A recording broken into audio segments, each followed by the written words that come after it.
안녕하세요, 여러분. 이 동영상을 보시는 분들은 정말 이렇게 상담에 마음이 있으시고 또 내담자들을 생각하시는 마음이 깊으신 분들이라고 생각을 합니다. 그래서 제가 많이 부족하지만 그래도 제가 공부한 것들 쉽고 정말 아무것도 모르셨던 분들도 제 이 동영상을 본다면 웬만한 기본 틀은 잡으실 수 있도록 제가 찍고 있고요. 바로 정신분석 상담에 대해서 좀 설명을 드리고자 합니다.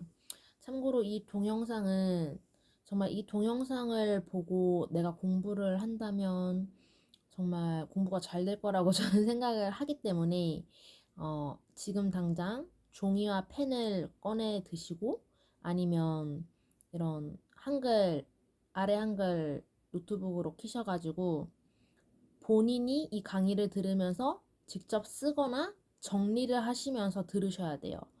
공부는 자기가 하는 거기 때문에 그렇게 해야 공부가 된다고 저는 생각이 듭니다. 그래서 지금 당장 종이와 펜이나 아니면 이렇게 워드로 치시면서 제 강의를 들어주셨으면 좋겠어요. 우선 기본 개념부터 설명을 하면 이 정신분석 상담은 모든 상담의 시작이자 기본이자 이것을 알지 못하면 그 어떤 것도 알지 못하는 그런 아주 중요한 상담이고요. 상담 심리학과 처음 들어가면 이제 배우게 되는 심리학 개론 다음으로 그런 아주 중요한 이론이라고 할 수 있기 때문에 이것을 모른다면 상담을 할 수가 없습니다. 그래서 제가 정말 이렇게 동영상까지 찍으면서 이렇게 설명을 드리는 거고, 우선, 저는 계속 말을 할 테니까 중요하다고 생각하시는 부분 다 체크를 하셔야 돼요. 너무 중요한 건 제가 설명을 하겠습니다. 우선 이 정신분석 상담은 프로이트의 이론이고, 앞으로 공부를 하실 때 학자 이름과 그 학문 이름을 다 외우셔야 돼요. 예를 들면, 정신분석학은 프로이트. 그러니까 프로이트의 정신분석학 이론. 그리고 뭐 융의 분석심리학. 그리고 뭐 로저스의 인간중심 상담. 그리고 아들러의 개인심리학. 약간 이런 식으로 다 학자랑 연결해서 해야 됩니다. 음, 우선 이 정신분석학은 어, 무의식이 중요해요. 왜냐하면 무의식이라는 개념을 정신분석학에서 처음 발견을 했기 때문에 잠깐 설명을 드리면 이 무의식의 발견이 이제 프로이트가 의사였는데 이 신경증 환자들을 이렇게 보면서 도대체 신경증 이게 왜 생기는 걸까 하다가 자기가 이제 있던 병원에 어떤 아버지와 그 아버지를 간병하는 친딸이 있었어요. 그런데 이 아버지를 이제 간병을 하다 보면 이제 그 뭐 대변이나 소변 같은 것도 다 처리를 할 거 아닙니까, 딸이? 근데 그 딸이 아버지의 그런 생식기를 보고 이제 성욕이 무의식적으로 올라오는데 그거는 이제 거의 막 근친상간급이니까 자기가 도저히 이게 용납이 안 됐던 거죠. 그래서 이게 무의식적으로 이게 억압을 하는 겁니다. 그러다 보니까 그게 너무 심해가지고 맨날 간병하니까.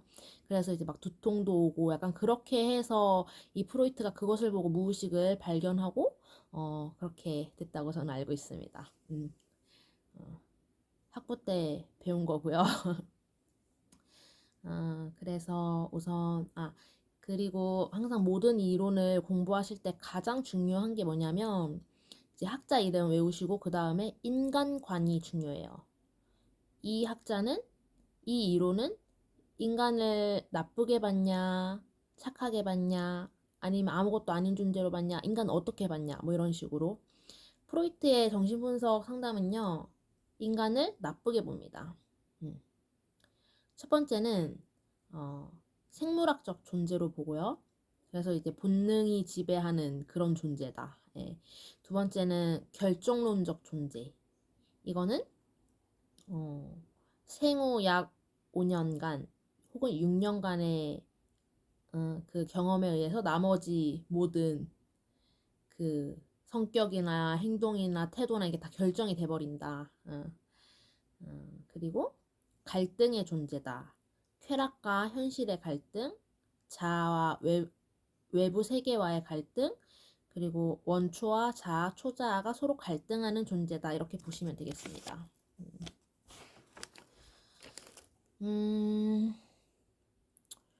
그래서 이제 되게 비관론적인 존재로 봐요. 비관론적인 존재.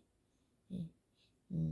그래서 우선 인간관은 이 정도로 하면 될 것 같고, 또 여러분이, 또 딴 데서 많이 들으셨을 테니까, 그렇게 어렵게 설명은 안 해도 될 것 같습니다.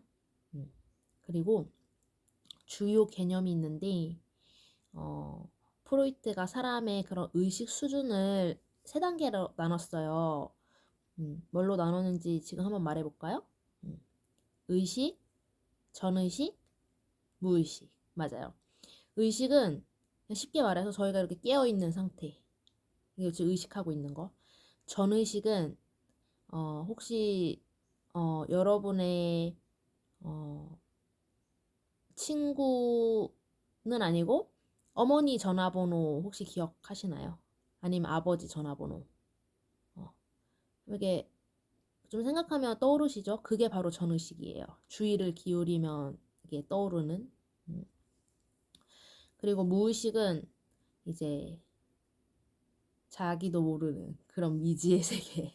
약간 그런 거고. 그래서 의식, 전의식, 무의식이 있다. 근데 프로이트에서 가장 중요한 거는 이제 무의식이죠.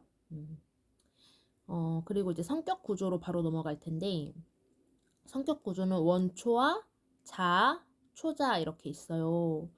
그래서 이제 제가 이거를 굉장히 쉽게 설명하기 위해서 저희 학생들에게 가르칠 때 어떻게 가르치냐면은,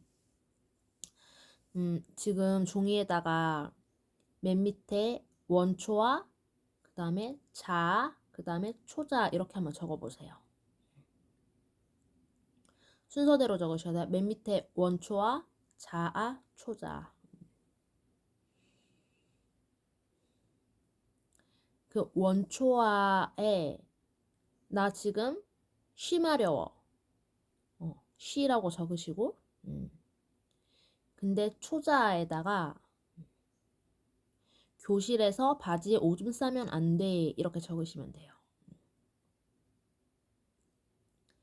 교실에서 바지에 오줌 싸면 안 돼. 그래서 자아는 그럼 어떻게 해야 될까요? 건강한 자아는 선생님한테 손 들고 선생님 저 화장실 가고 싶어요 해서 화장실 갔다 와서 쉬를 해결하죠. 원초화를 해결하죠. 그런데 이런 병리적인 성격의 아이는요. 교실에서 그냥 오줌 싸요. 병리죠. 예. 그리고 또 너무 쉬가 마려운데 끝까지 막 참고 수업 끝나고 나서야 이제 밖에 나가서 싸는 애들. 예. 초자가 너무 강하신 분들. 그래서 프로이트는 이 원초와 자아, 초자의 그런 균형이 깨지고 약간 이런 상태를 병리적 성격으로 봤고 건강한 사람이란 이 세 개가 다 조화롭게 잘 하는 상태로 봤습니다. 그래서 이 자아의 역할을 굉장히 강조를 해요. 원초아도 있고 초자아도 있는데 이걸 어떻게 잘 자아가 선택을 하고 하느냐 그렇게 봅니다. 그래서 이 원초아의 대표적인 충동이 성욕과 공격욕 이렇게 보시면 되고 그리고 자아는 현실 원리에 작동하는 아이 그리고 원초아와 초자아 사이에서 갈등을 조절하는 역할을 한다. 이렇게 보시면 되고 제가 너무 어렵게 설명하지 않겠습니다. 정말 기본적인 것만 이렇게 하겠습니다. 그리고 초자아는 이런 도덕 규범이나 이상을 막 많이 지향하는 건데 도덕 원리에 작동을 하고 근데 초자아가 너무 세신 분들은 인생이 조금 힘들어요. 인생이. 그래서 이제 너무 세면은 힘들다. 근데 이 종교적인 거 되게 추구하시는 분들이 초자가 엄청 세거든요. 그래서 좀 문제 있는 분들 저는 많이 본 것 같습니다. 예. 그리고 이건 또 다른 개념이에요. 불안이라는 개념이 있는데, 어, 자아가 느끼는 게 현실 불안. 그리고, 음, 원초아와 자아의 갈등이 예, 신경증 불안. 그리고 초자아와 자아 간의 갈등이 도덕 불안입니다. 어, 이거는 제가 설명을 안 해도 다 아실 거라고 생각하는데, 그래도 1학차이신 분들도 계실 수 있으니까 좀 설명을 하면, 현실 불안은, 음, 지금 막 눈앞에 사자가 나타났어요. 불안하죠. 그게 현실 불안이에요. 예. 신경증 불안은, 어, 공격욕이 있다고 했잖아요. 막 나를 엄청 화나게 하는 사람이 있어요. 근데 저 사람을 지금 막 죽이고 싶어. 어, 약간 그럴 때. 어, 죽이고 싶은데 이게 처벌받지 않을까라는 두려움 때문에 생기는 불안을 신경증 불안이라고 하고, 도덕 불안은 자신의 행동이 도덕적 기준에 대해서 위배되는 행동을 했을 때 좀 발생하는 불안입니다. 음. 음. 약간 신경증 불안이랑 도덕 불안이랑 조금 헷갈릴 수 있을 것 같은데, 약간 도덕 불안 같은 경우에는, 그러니까 이렇게 지금 얘가 있는데, 비겁한 행동을 스스로 질책하고 부끄러워하며, 어, 친구의 고통이 제 자신 때문이라 생각하며 죄책감에 시달리고 있어요. 이게 도덕 불안입니다.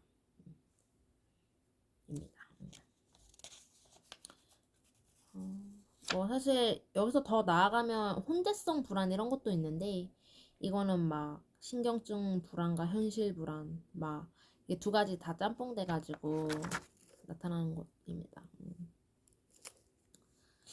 최대한 쉽게 설명을 하려고 하고 있는데 이해가 되시는지 모르겠네요.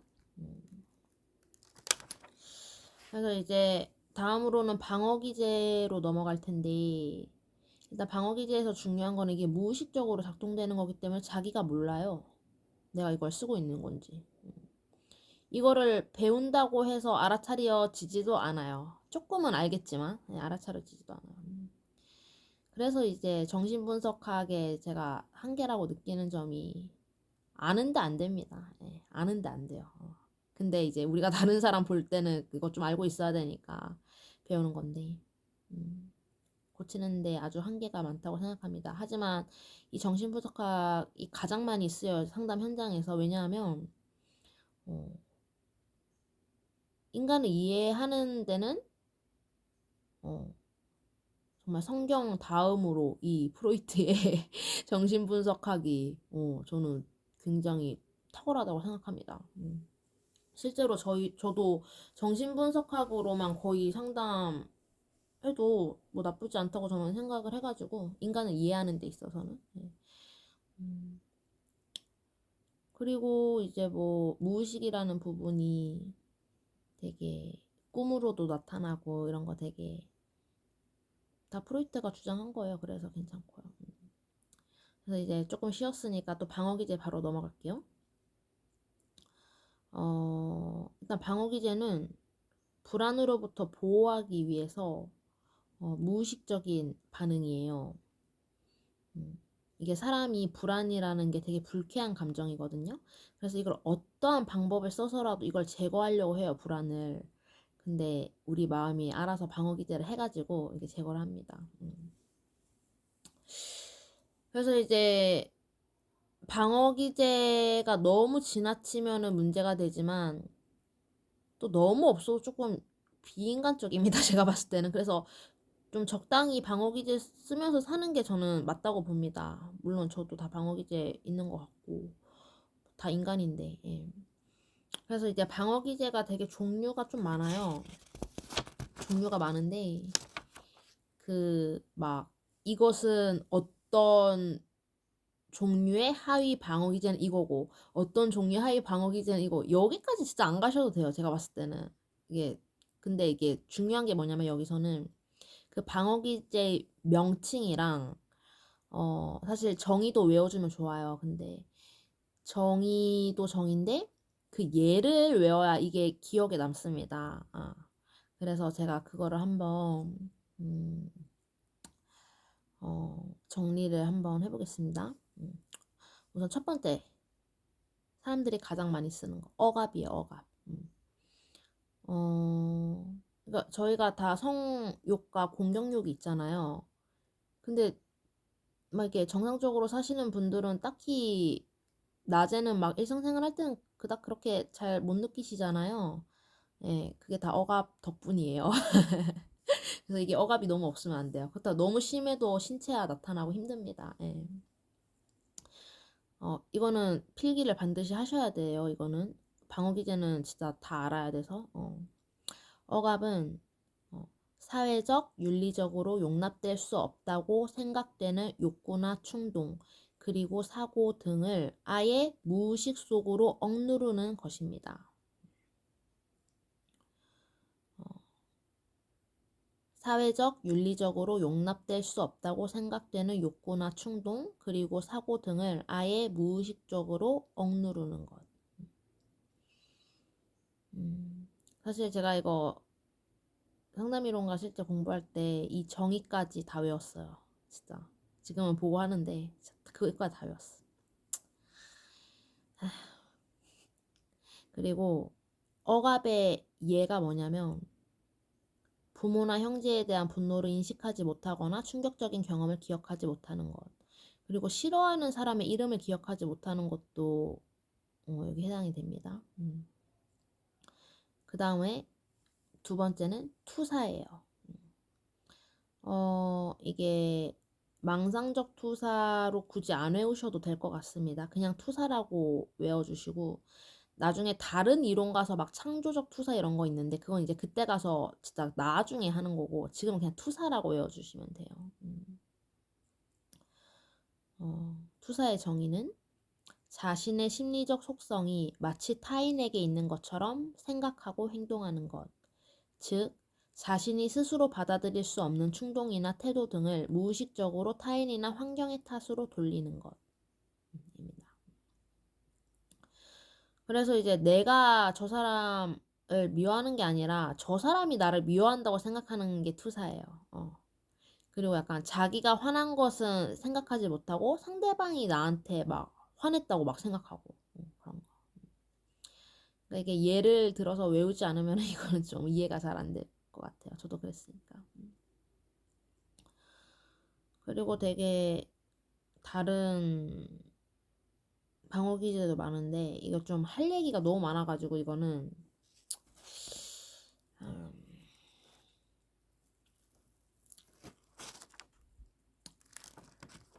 제가 방어 기제만 좀 따로 찍을게요. 주지화 하나만 설명하겠습니다. 음, 어, 주지화 많이 들어보셨는지 모르겠는데 불편한 감정을 생생하게 표출하는 것이 두려울 때 추상화시켜서 표현하는 것. 그래서 예로는 청소년들이 신체적 감각이나 갈등을 일으키는 생각과 감정을 표출하는 것이 두려워서 철학적이고 종교적인 주제들에 대한 토론과 사변에 몰두하는 것이라고 되어 있는데 이거는 사실 주지아를 경험하지 못하신 분들은 약간 이해가 잘 안 된다고 제가 들어서 가지고 제가 조금 알기 쉽게 설명을 드리면 되게 막 예쁜 꽃이 있어요. 막 누가 봐도 막 엄청 예쁜 꽃이에요. 막 그래서 보통 사람 같으면 와, 이 꽃 진짜 예쁘다 막 이러는데 이 주지아 이분들은 꽃을 보잖아요. 그러면은 아, 예쁘다 이게 아니라 아, 이 꽃의 꽃잎은 지금 몇 장이고 이 꽃의 종류는 막 몇 무슨 종류이고 약간 이런 식으로 하세요. 방어기제가. 되게 신기합니다. 예. 그리고 이 주지아랑 이제 또 무슨 다른 용어들이 있다고 하는데 그거까지는 안 해도 될 것 같고 그냥 주지화라고 외우시면 저는 일반적이라고 생각합니다. 예. 그리고 방어 기제는 제가 나중에 따로 찍겠습니다. 좀 할 게 많아갖고. 그 다음에 이제 또 다른 개념입니다. 심리성적 발달 단계를 아셔야 돼요.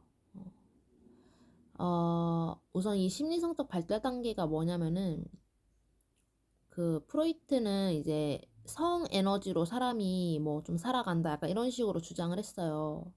그런데 이게 연령대에 따라서 이 성 에너지가 집중이 되는 신체 부위가 다르다고 이제 해가지고 어, 구분을 했거든요. 음. 그래서 이 성에너지를 리비도라고 해요. 리비도. 중요합니다. 적으셔야 돼요. 리비도. 그리고 제가 이렇게 적으세요라고 말 안 한 것도 다 적으셔야 돼요. 그러면서 공부하셔야 돼요. 우선 심리성적 발달 단계는 나이까지 좀 외워주셔야 되는데 필기하십시오. 구강기 0세에서 1세, 학문기 1세에서 3세, 남근기 3세에서 6세, 잠복기 6세에서 12세,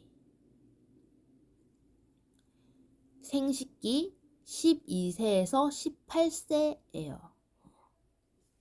그래서 이거는 그냥 나이는 뭐 대충 봐도 되는데 이거는 순서는 다 외우셔야 돼요. 구강기, 학문기, 남근기, 잠복기, 생식기. 예. 이거는 다 외우셔야 됩니다.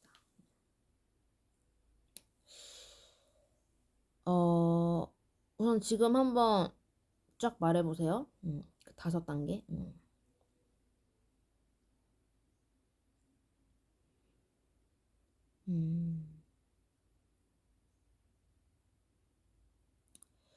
그래서 제가 이제 구강기부터 설명을 할 텐데 최대한 쉽게 설명을 해보겠습니다. 이 구강기 때는 입과 입술을 통해서 만족을 얻는 시기예요. 그래서 수유 경험이 매우 중요해요. 근데 이 각 발달 단계마다 이거를 충족을 못 시켜주면은 사람이 나중에 병리적인 성격을 가진다고 프로이트가 주장을 하거든요. 근데 이게 거의 맞아요. 제가 봤을 땐 거의 맞아요, 진짜. 그래서 이것도 다 아셔야 되는데 우선 이 심리적 발달 단계에서 중요한 게 뭐냐면은 구강기는 이게 구강에 리비도가 집중되는 거고 학문기는 학문에 집중되는 거고 남근기는 남근에 집중되는 거고 잠복기는 잠시 이게 억압이 되어 있는 상태예요. 그리고 생식기는 이제 저희 12세 이후로 이런 진짜 성인으로서의 그런 정상적인 성욕 이런 거를 말하는데 구강기는 구강기뿐만 아니라 모든 그 단계에서 중요한 게 뭐냐면 욕구에 적절한 충족과 적절한 좌절이 있어야 돼요. 적절한 충족과 적절한 좌절. 네. 너무 지나치게 충족돼도 안 되고 너무 충족이 안 돼도 안 됩니다. 이거는. 이것을 기억하시고 한번 설명을 들어보세요. 구강기 때 이제 충족이 안 되면은 불신감을 갖게 돼요. 자신과 타인에 대해서. 세상은 믿을 만한 곳이 아니야, 이렇게. 근데 만족을 하잖아요. 그럼 신뢰감을 갖게 돼요. 내가 울 때 엄마가 젖주고 맘마 먹여주고 이 세상은 되게 신뢰로운 곳이구나. 믿을 만한 곳이구나. 이렇게. 그 다음에 학문기는 최초의 외부적 통제를 경험하는 단계로서 배변 훈련이 중요해요. 배변 훈련. 이거 지금 다 필기하셔야 됩니다. 그래서 이 배변 훈련 시에 부모의 태도가 매우 중요한데 이때 부모님이 배변 훈련을 지나치게 엄격하게 하면 어머니에 대한 적대감이 유발돼요. 그래서 다른 여자 사람한테도 적대감이 유발될 수 있다. 그리고 실수를 두려워하고 실수하는 자신을 수용하기 어려워서 의존적이거나 강박적 성격으로 발전할 수도 있습니다. 근데 학문기도 잘 넘어가면은 진짜 좋아요. 학문기 때 너무 막 엄격하게 하면은 막 옹고집이나 인색함 이런 거 생길 수도 있고 막 너무 막 퍼질러 싸도 이게 사람이 그렇게 건강한 성격이 못 됩니다. 그리고 남근기 3세에서 6세라고 아까 말씀드렸는데 매우 매우 매우 중요해요. 왜냐면 여기에서 그 유명한 오이디푸스 콤플렉스랑 엘렉트라 콤플렉스가 나옵니다. 이거 아마 처음 들으시는 분은 되게 충격적일 수도 있는데 저는 처음에 그랬거든요. 오이디푸스 콤플렉스는 일단 여기 정의를 한번 읽어드릴게요. 남자아이는 어머니에 대해 성적으로 접근하고 아버지를 경쟁 상대로 보아 적대시함. 이제 이 남자아이가 3세에서 6세가 되면은 남근기가 시작이 되는데 엄마에 대해서 이런 성적으로 성욕을 느껴요. 그게 다 무의식적으로 일어나는 거라 애는 모릅니다. 다 무의식적인 거예요. 애는 몰라요. 근데 엄마한테는 지금 옆에 누가 있습니까? 아버지가 계세요. 그래서 이게 무의식적으로 내가 엄마를 저렇게 좋아하는데 옆에 아빠가 있네. 근데 아빠가 나보다 막 힘도 세고 막 턱수염도 막 있고 막 그래. 그래서 내가 거세당할 것 같은 거예요. 남자의 입장에서는. 이게 다 무의식적으로 일어나. 그게 오이디푸스 컴플렉스예요. 그래가지고 얘를 어떻게 하냐면은 방어 기제를 써버려요. 그게 바로 동일시를 해요. 동일시. 남자 아동이. 어떻게 동일시를 하냐면 내가 엄마를 이렇게 좋아하는데 아빠가 날 거세할 것 같아. 그래서 불안해. 그러면 차라리 내가 아빠를 닮아버리면 되겠구나.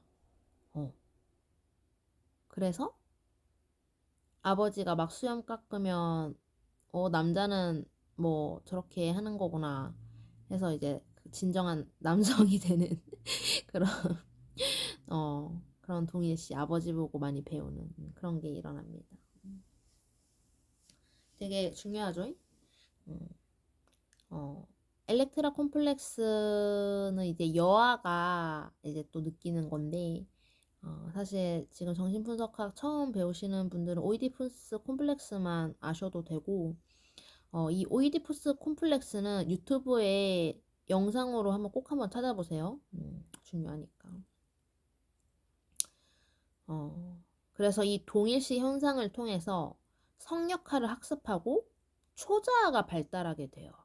매우 중요해서 한 번만 더 말할게요. 이 동일시 현상을 통해서 성역학을 학습하고 초자아가 발달하게 됩니다. 예. 그 다음에 이제 잠복기 6세에서 12세인데 이때는 성적 충독이 이제 잠복해 있는 시기예요. 그래서 이제 6세에서 12세 사이에는 이제 가족을 벗어나서 사회적 접촉을 확대하는 시기고, 약간 관심의 이동이 일어나는데 신체적인 거에서 되게 사회적인 거. 이때 그래서 아동의 자아는 한층 더 분화하고 발달을 합니다. 그래서 이제 이때 학교도 가고 이제 또래 아이들과의 관계도 많이 맺고 친구 막 좋고 이런 거. 근데 이제 사춘기 시작되면은 이제 생식기로 넘어가기 때문에 이제 이때 이성의 눈을 뜬다 이 표현이 이거예요.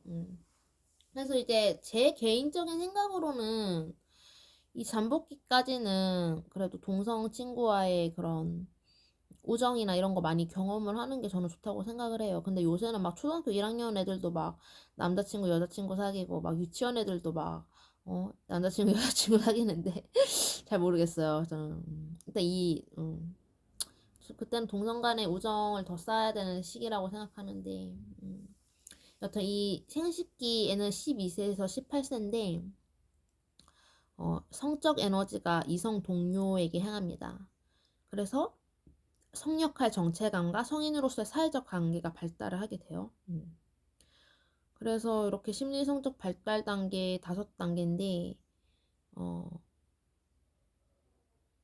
이 단계 명칭은 반드시 외우셔야 되고 그리고 아직 이거 세부 내용까지는 다 못 외우셔도 오이디푸스 콤플렉스는 남근기에 있다는 거 그리고 이게 뭔지까지 좀 아셔야 됩니다. 그리고 다른 그 설명을 했을 때 이게 구강기인지 잠복기인지 이거 말은 할 수 있어야 돼요. 어... 그리고 되게 또 중요한 다른 개념이 있는데 전이와 역전이에요. 전이와 역전이. 이거는 정의를 그냥 그대로 지금 받아 적으셔야 돼요. 예, 다른 걸로 하려고 하지 마시고 정의를 바로 받아 적으셔야 되는데 우선 전의의 정의부터 말씀드리겠습니다. 내담자가 과거에 중요한 인물들에게 느꼈던 감정이나 생각을 상담자에게 투영하는 것. 받아 적으시고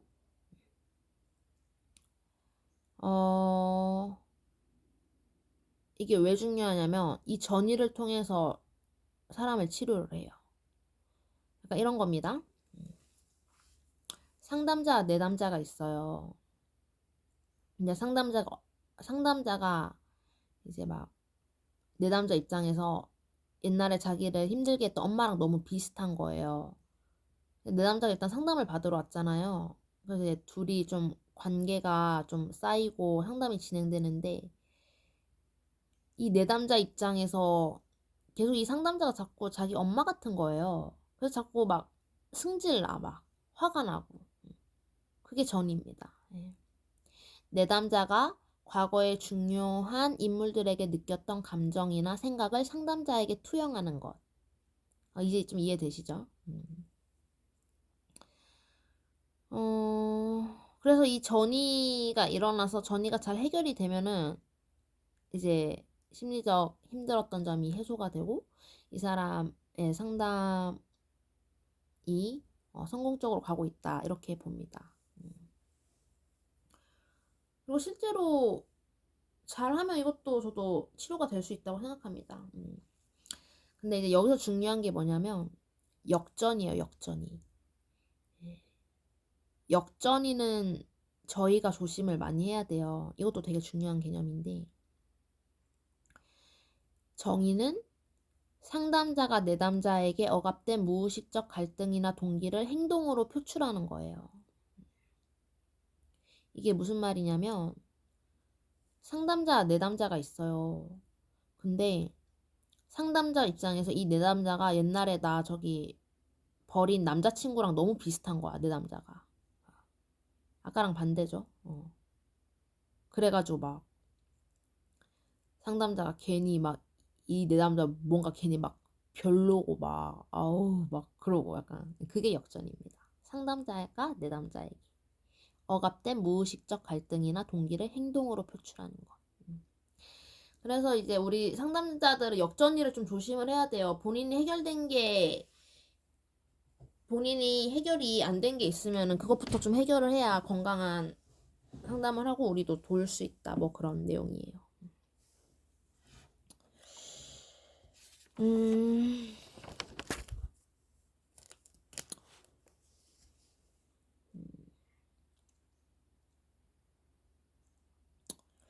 그래서 이제 저희 이 정신분석학의 상담 목표가 있는데 이것도 매우 중요합니다. 꼭 적으세요. 무의식의 의식화. 무의식에 있는 거 의식화를 시켜야 돼요. 이게 무슨 말이냐면 아까 전의를 말을 했잖아요. 과거에 있었던 거를 상담자를 보면서 이게 올라오는 거예요. 무의식에 있었던 게 의식화되는 거예요. 그래서 계속 전의를 유도를 해가지고 상담자가 이 내담자 안에 있는 걸 다 끄집어 내게 해가지고 다 표현하게 해서 치료를 한다. 뭐 그런 내용입니다. 그리고 그 표현을 했을 때 우리가 좀 잘 받아줘라. 약간 그런 기법도 있고.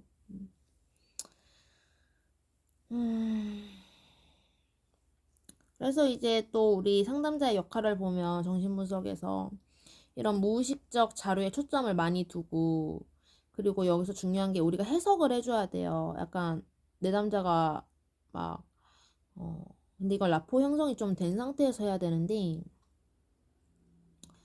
어 약간 그 아까 전이 예를 든 걸로 좀 예를 다시 들어보면 나중에 라포가 좀 쌓였을 때 저에 대해서 그렇게 불평한 감정이 드시는 게 과거에 혹시 어머니가 생각나서 그런 것 같은데 약간 이런 식으로 해석을 좀 계속 해줘야 돼요. 그리고 막 꿈도 약간 해석을 해줘야 되고, 이 사람이 왜 이런 행동을 하는지 저희가 계속 이렇게 해석을 좀, 어, 어, 해줘야 된다고 합니다. 나중에. 예. 근데 막 그 정신부터 할 때마다 해석하면은 사람 힘들어요. 예, 그냥 가끔 진짜 중요한 거 있을 때 하면 되고. 어, 그리고 음,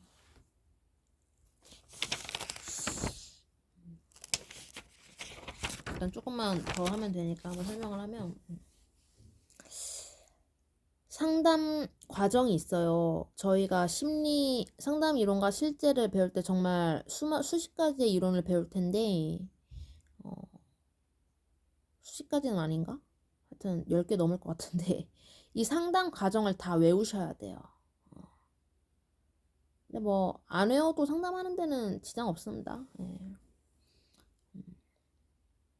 근데 시험 보거나 진짜 내가 제대로 상담하겠다 이러면 다 외우셔야 돼요.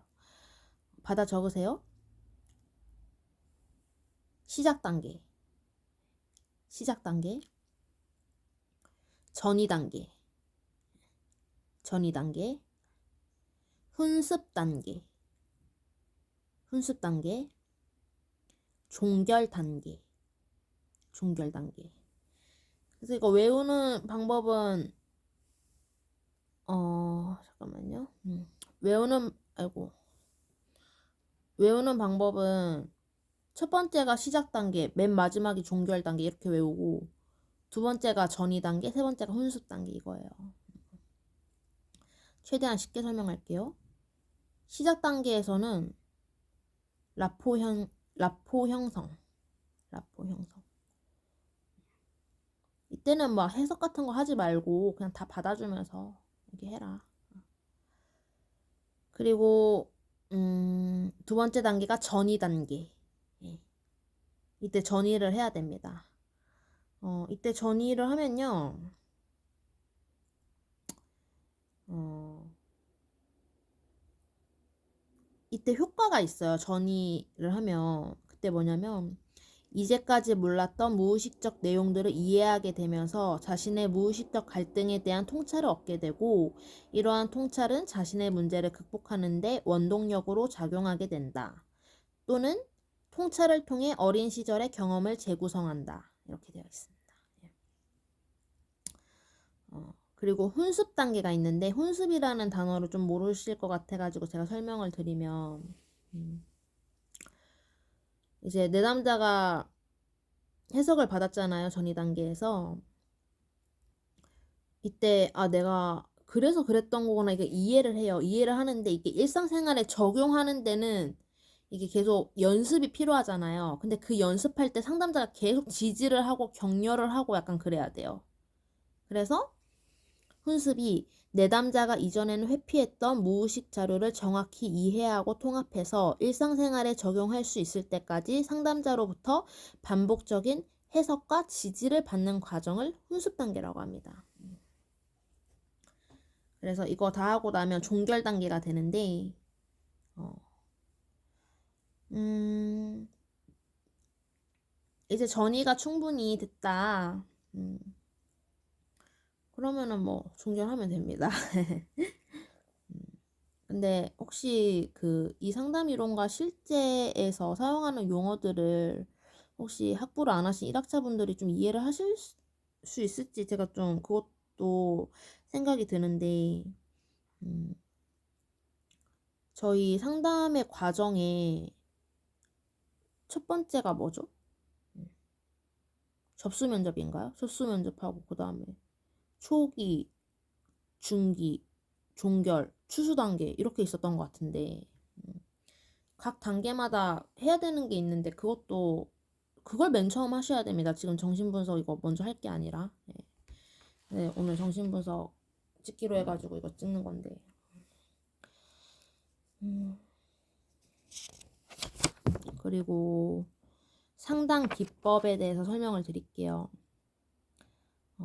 상담 기법. 첫 번째, 해석. 정의를 말씀드리겠습니다. 해석은 꿈과 자유연상 또는 상담 과정에서의 전이 및 저항, 상담에서 내담자가 상담자와 관계를 형성하며 취하는 행동의 의미를 지적하고 설명하며 가르치는 과정이다. 이 정도만 하시면 될 것 같고, 두 번째가 자유연상인데 진짜 중요해요. 진짜 중요해요.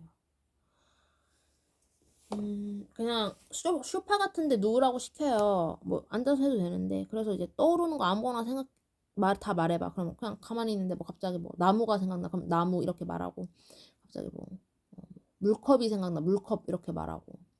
아니면 뭐 집에 세탁기 돌려놓은 거 생각나요. 뭐 이렇게 다 말하고. 이게 자유연상이에요. 이게 끝이에요. 자유연상은. 그 다음에 꿈 분석이 있어요. 상담 기법에. 그냥 꿈 분석해주는 겁니다. 예. 그리고 네 번째, 저항 분석이 있어요. 이제 사람이 변화가 있을 때 본능적으로 내가 변화하지 않으려는 저항이 생기잖아요. 그때 저항을 상담자가 말을 해주는 거예요. 당신 지금 이렇지 않습니까? 이런 이유로 그러니까 저항이라는 단어 안 쓰는데 막 변화를 하려고 할 때 그 저항을 막 분석하고 해석을 해주는 거예요. 예를 들면 이겁니다. 저항의 예로는 약속 시간에 지각하는 것, 연락 없이 약속된 상담에 응하지 않는 것, 무례한 행동을 하는 것, 별로 중요하지 않은 이야기를 길게 늘어놓는 것, 또는 특정한 생각, 감정, 경험을 말하려 하지 않는 것. 다 저항의 그거고, 뭐 화내거나 이런 것도 다 저항. 근데 이렇게 막 수동적 저항도 되게 많아요. 근데 수동적 저항이라는 단어는 기억하지 마시고 그냥 저항이라고만 기억하시면 돼요. 그리고 다섯 번째 상담 기법은 전이 분석. 이거는 아까 많이 설명해가지고.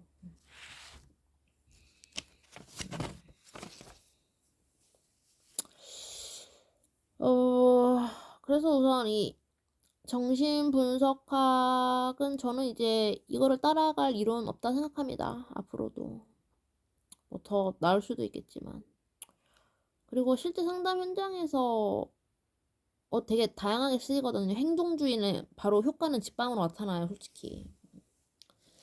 그리고 뭐 다른 것도 되게 유용하고. 근데 정말 이 정신병리적 측면까지 가고 사람이 막 너무 힘든 사람들은 무조건 정신분석 아니면은 이거는 설명이 안 되고. 저도 뭐 거의 정신분석으로만 다 하기 때문에 다른 것도 많이 쓰지만. 그러면 이제 이 한계를 알아야겠죠. 한계는 아까 말씀드렸듯이 인간을 이해하고 알고 저 사람이 왜 저렇게 하는가는 모두 다 이해를 해요. 거의 다 이해를 해요. 근데 해결을 못해요.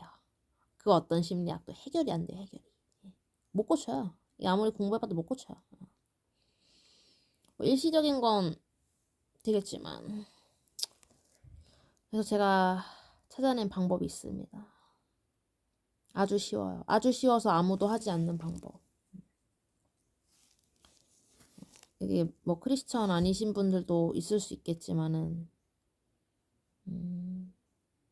성경책을 소리내서 많이 읽으면 해결이 돼요. 저도 그렇게 해결이 많이 됐고. 근데 꼭 소리내서 많이 읽으셔야 되고요. 그리고 사랑 많이 받고 그러면은 정말 많이 좋아져요. 그래서 제가 말씀드렸듯이 뭐 이런 이론 몰라도 다 상담 가능한 이유가 그냥 진짜 이 내담자를 있는 그대로 바라보면서 사랑하고 한번 웃어주고 이게 훨씬 더 도움이 되지 뭐 이런 거를 안다고 해서 이해하는 데는 도움이 되는데 해결이 안 돼가지고. 그리고 이거 좀 안 좋은 점도 있습니다. 근데 이 상담자가 굉장히 고도로 훈련을 받아야 되고 제가 알기로는 이 정신분석으로 제대로 치료를 받으려면은 일주일에 3번 이상을 한 2, 3년은 받아야 돼요. 그리고 이 정신분석학 이거 상담받는 비용이 1회당 진짜 비싸거든요. 막 이게 물론 초보 정신 분석가한테 받으면 1회에 한 10만 원 정도면 되겠지만 진짜 웬만하면 한 15만 원 이상 줘야 돼. 1회기다. 그걸 일주일에 3번씩 몇 년을 받는다고 해봐요. 이게 진짜 어? 돈 많이 깨지죠. 그리고 이제 다 뭐냐 초기 생후 5년 6년에 다 결정돼 버린다 이러니까 니 앞으로 저기 인생 가망 없다 약간 이런 식으로 얘기하는 거고 또 마음에 안 들고 저는 그렇습니다. 그래서 이 정신분석을 이제 상담 현장에서 사용하실 때는 어, 이제 사람이 누구나 성욕과 공격성이 있다는 것을 반드시 인지를 하고 그 사람을 이제 착하게 생각하시면 안 돼요. 다 나쁜 놈, 나쁜 년이다 이렇게 생각을 하시면서 그럴 때 사람이 현실 직시가 되면서 바르게 볼 수 있다고 저는 보거든요. 예. 그리고 음, 저의 인간관도 프로이트 아주 맞다고 생각하고 음. 그래서 이제 방어 기제는 제가 다음에 따로 찍어서 좀 올리겠습니다. 이거 방어 기제까지 하면 너무 많아가지고 이게 안 쉬고 또 50분 내리 찍으려니까 이게 숨이 좀 차는데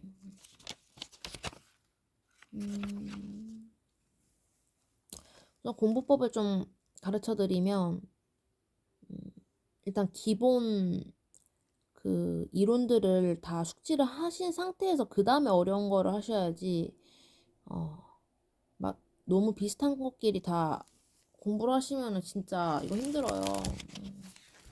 그래서 제가 좀 보면 좋을 이론들 같은 거 잠깐 소개를 하면 정신분석학을 배우신 다음에는 행동주의로 넘어가셔야 돼요. 행동주의.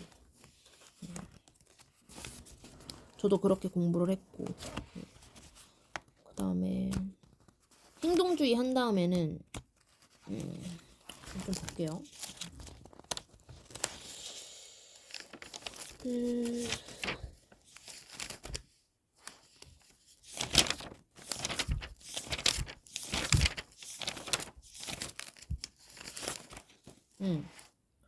로저스의 인간중심 상담을 보십시오.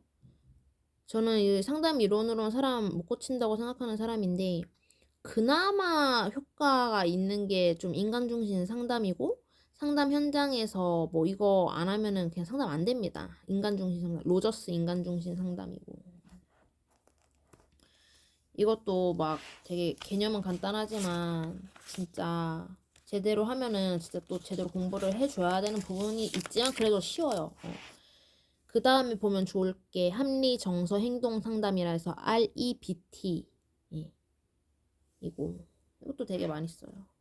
그래서 그냥 이렇게 좀 기본 이론부터 좀 공부를 하셔야 되고 만약에 상담 관련 학문이 나는 완전 처음이다 이런 분들은 일단 상담의 정의부터 한번 공부를 하셔야 될 것 같아요. 상담이란 무엇인가 대충 막 얘기 들어주는 거 이런 거 말고요. 진짜 이 상담학에서 말하는 상담이란 무엇인가 그리고 다들 잘 하실 수 있을 거라고 생각합니다. 오늘 이렇게 동영상 좀 찍어봤는데 화이팅! 감사합니다. 안녕히 계세요.